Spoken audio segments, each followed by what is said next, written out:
The COVID-19 pandemic has had many adverse effects on the general public and the world economy. But what if some say this is just what the world needed? How did the rich get richer while the poor suffered during the pandemic?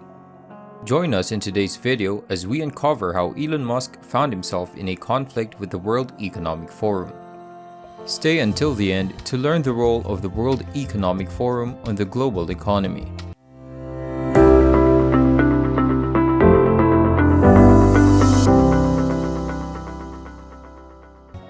Elon Musk has dealt with many problems for mankind, but he might be about to encounter his greatest obstacle yet.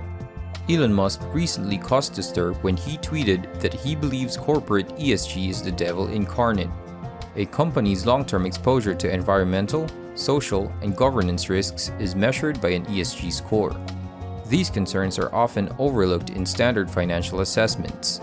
A few examples of these dangers are inefficient use of energy, unsafe working conditions, and a lack of diversity on the boards. All of those have the potential to have significant financial repercussions. High ESG ratings suggest that the company handles ESG standards effectively compared to its rivals, while a low rating shows that it has more uncontrolled ESG risk exposure.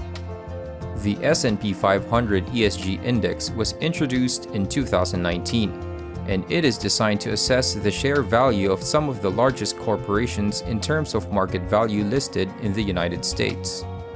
These companies must also satisfy a set of sustainability standards. Its coverage is comparable to that of the first version of the S&P 500 index, but its primary objective is to guide investors in selecting companies according to the extent to which they are dedicated to achieving important ESG objectives. The real sting is that despite all of the positive things that Tesla does for the planet, the company gets a low ESG grade. And if that doesn't blow your mind enough, consider that the controversial oil company ExxonMobil was named in the top 10 for ESG firms this year, while United Nations removed Elon Musk's Tesla from the list in its entirety. Elon Musk vented his disappointment on Twitter after learning that his company has been removed from the S&P 500 ESG index. ESG is a scam. It has been weaponized by phony social justice warriors, he stated on Twitter. He also tweeted images mocking the presence of 6 oil firms in the index and stating that an ESG score of a good means a corporation is fulfilling the leftist objective. Some industries have cast doubt on the idea of ESG, mostly due to the fact that it allows businesses and investors to avoid legal repercussions for engaging in socially unacceptable actions or purchases. According to Bloomberg, oil and gas investments account for roughly 3% of the world's largest ESG exchange-traded fund. This is the very same industry that is accelerating Earth's climate catastrophe. Although the United Nations may have been the organization that first proposed ESG ratings, the World Economic Forum is now one of the largest sponsors of these ratings. The World Economic Forum, sometimes known as WEF, is an international group headquartered in Geneva, Switzerland. Once a year, political and commercial leaders from around the world gather at WEF to address significant problems relevant to the economy of the entire planet. Concerns ranging from politics to economics to the environment are just a few examples. The World Economic Forum was established in 1971 by Professor Klaus Schwab of the University of Geneva's School of Business. It was once called the European Management Forum, but in 1987 it was renamed the World Economic Forum to broaden its scope to include providing a council for resolving international problems.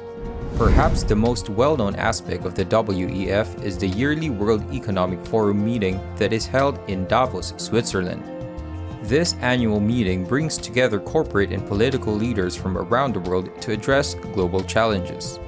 Representatives from business and government, religion, and labor make up the WEF membership roster, including some of the world's most well-known figures from government and diplomacy.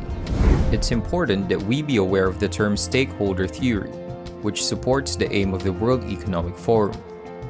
It is important for businesses to consider the impact their activities will have on the rest of society, even if their primary purpose is to maximize profits for their shareholders, as stated by the stakeholder theory. Important choices need to be made. taking into account various stakeholders, including the employees of the company, the people it serves as customers, and both the local and the international communities. The headquarters of the World Economic Forum is located in Switzerland, and the organization has offices in New York City, Beijing, San Francisco, Tokyo, and Mumbai. As a result of the COVID-19 pandemic, various changes have been made to the annual WEF meetings, which have recently become a great media spectacle. Several people have expressed their displeasure with the World Economic Forum and the annual gathering in Davos. The conference and the organization itself have come under fire for the corporate influence of global and democratic institutions, as well as institutional whitewashing initiatives, the organization's exemption from taxes, the public expenditure on security, unclear decision-making procedures, as well as a lack of financial integrity, membership standards, and the environmental impact of their annual conference. After receiving complaints from the general public, the Swiss national government made the decision in February 2021 to lessen the contributions it makes to the WEF. A Dutch historian named Rutger Bregman gained widespread attention 3 years ago while speaking on a panel at Davos when he criticized wealthy individuals for dodging their tax obligations. In a video that has received approximately 11 million views, Bregman asserted that the fundamental factor contributing to inequality is a widespread inability to address tax dodging properly. It's like a firefighters' convention where no one is allowed to talk about water. This isn't rocket science. We've got to talk about taxes, that's all. Taxes, taxes, and more taxes, Bregman stated at the time. In regard to the previous topic of the World Economic Forum, which was the Great Reset, plenty of posts have been circulating on social media over the past few years. Many of these posts appear to allege that the elite intended to utilize the coronavirus to trigger a complete breakdown of the economic system. We have been the target of misinformation campaigns, as have many other organizations, and that is something we are actively working to address. We trust facts, science, evidence, and expertise, and that is what the 100 or so experts gathered at this meeting, along with business and political leaders, are going to provide. As Sadia Sahidi, managing director of the World Economic Forum, stated previously. Critics of the World Economic Forum's empty rhetoric have said that Davos is a symbol that should be abolished since it represents the end of an age. The international non-profit organization Oxfam recently published a report stating that 573 people became billionaires as a direct result of the coronavirus outbreak at the pace of 1 every 30 hours. This year, an additional 263 million people will descend into severe poverty at a rate of 1 million every 33 hours, as stated in the report that has the title Profiting from Pain. Billionaires are arriving in Davos to celebrate an incredible surge in their fortunes. The pandemic and now the steep increases in food and energy prices have, simply put, been a bonanza for them.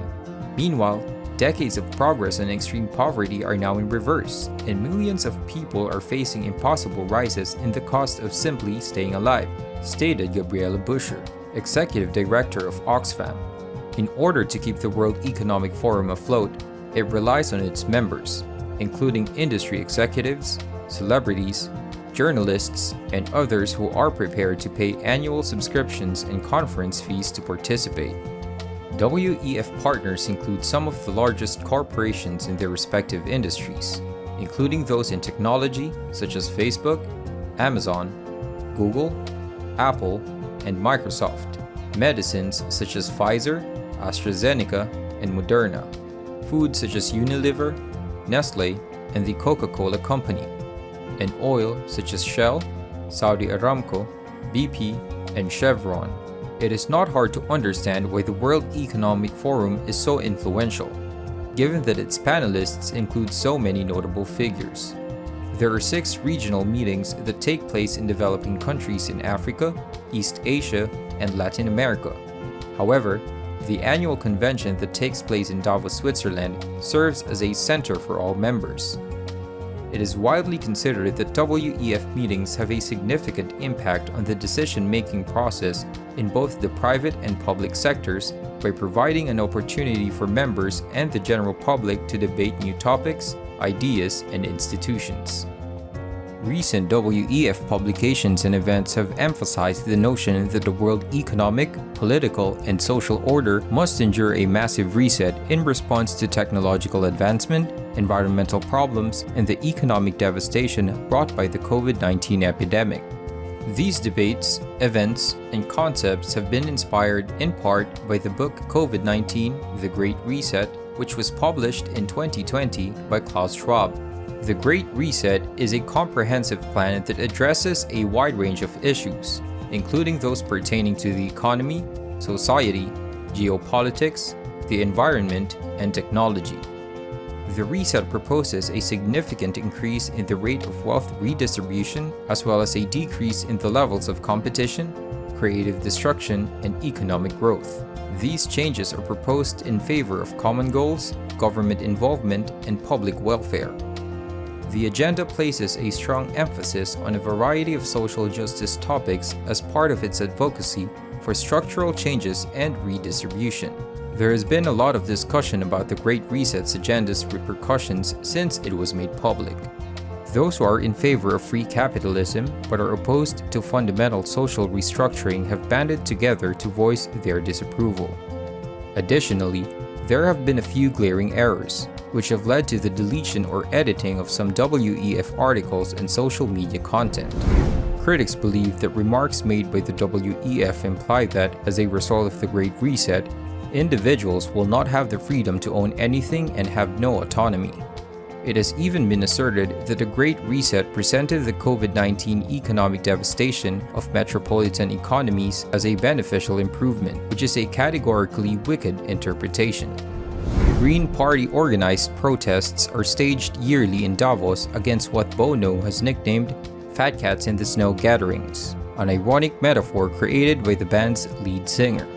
Tidbit of trivia: as a keynote speaker at many WEF events, Bono has demonstrated the group's scale and scope.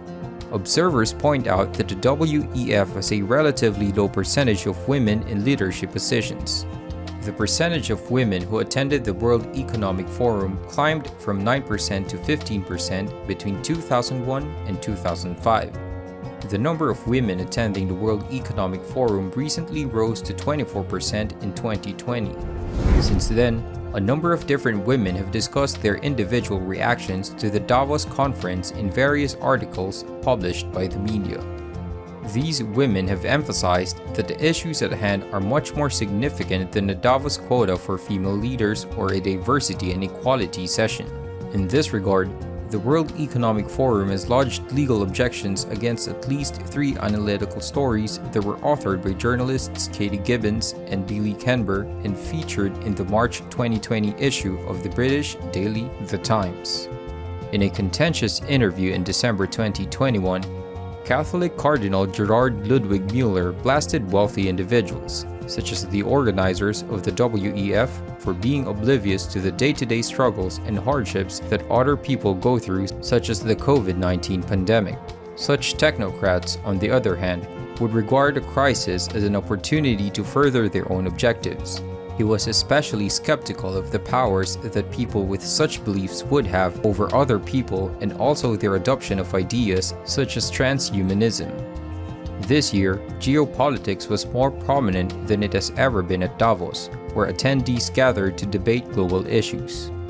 Food shortages have put people's lives in danger, and the future of the relationship between the United States and China is becoming increasingly uncertain.